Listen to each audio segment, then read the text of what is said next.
Today I'm going to explain how and why I collect US military pistols.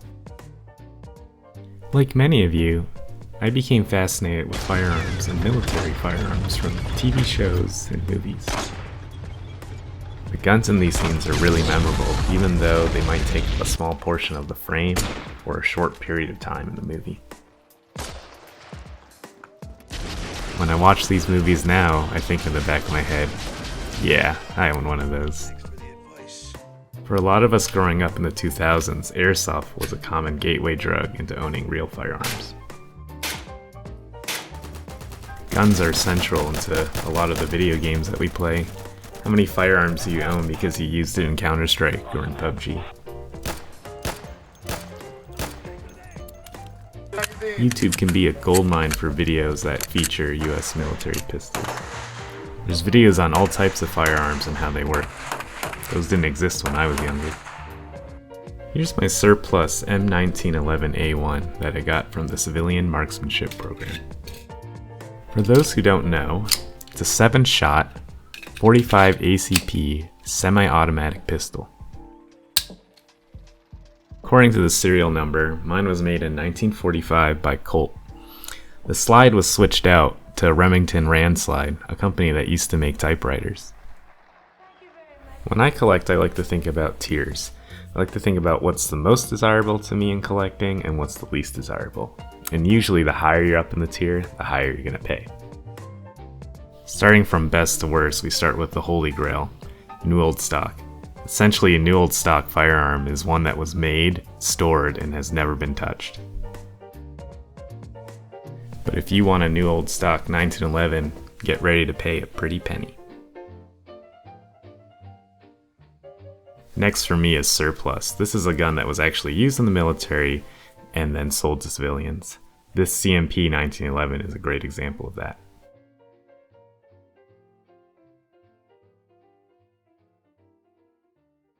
Third on the list is commercial firearms. The commercial versions are made by the same military manufacturers, but there's some differences. This pistol started as a commercial M9, but a lot of the markings differed from the ones used in the military. I learned most of what I know about the different markings from a video that Chris Bartucci made on the M9. After watching his video, I became a little bit obsessed about making my M9 look like a military one.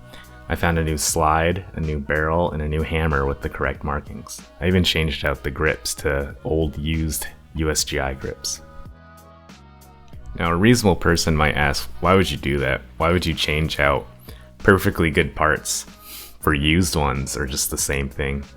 And that's really cloning and collecting in a nutshell. It's not really a practical reason to do this. It's just doing it because it's fun. It's doing it because you enjoy it. So don't worry about it, just do what makes you happy. What would make me happy is that one day the current M9s get surplused and sold to civilians. And here's another commercial pistol. This is the Sig Sauer M17. It's the most modern pistol that I actually own. There's another video by Chris Bartucci where he looks at the differences between the commercial and the military model of the M17. When the M17 first came out, Sig Sauer actually sold 5,000 commemorative edition pistols. These pistols actually had the same finish, markings, and components that the military M17 had. I regret not buying one at the time, but so it goes. Like most surplus or collector's firearms, the time to buy it is now. The longer you wait, the more you're going to probably have to pay for it. And last but not least, let's talk about clones. A clone firearm mimics the ones used in the military, and they can range greatly in their authenticity. Here's my clone of an M45, or also called a MUSOC 1911. The M45 is a pistol used by the Marines Force Recon. Instead of transitioning to the M9 from the 1911, they decided to modernize the 1911. The M45 started out as old World War II era 1911s, and they were rebuilt by Precision Weapon Systems in Quantico, Virginia. They were overhauled with new slides and barrels and components, and they were hand-fit by expert gunsmiths. My pistol is a clone of a later generation M45. It's one of the easiest and cheapest clones to build.